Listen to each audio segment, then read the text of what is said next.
Tired of posting this same thing twice? Let's link your Facebook and Instagram on desktop. Seriously, linking your pages is a total game changer.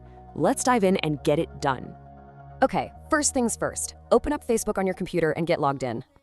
Now, this part's crucial. Make sure you're on your Facebook page, not your personal profile. All right, let's track down those settings. It's only a couple of clicks away.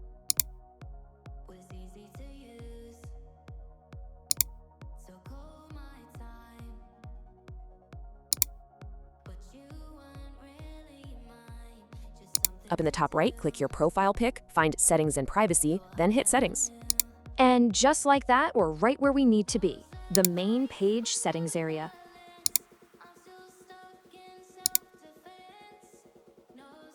Now shift your focus over to that menu on the left side of the screen.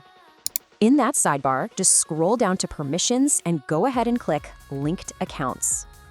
This is pretty much mission control for all your connections to other platforms. We're in the home stretch now. This is the last step to get everything connected. Choose Instagram. A box will pop up, just log in, allow the permissions, and hit Confirm. And that's it. You'll see that connected status, which means you're all set. You've just made your life so much easier with one simple workflow for both platforms. This unlocks a much faster way to create content. So what's your first post going to be?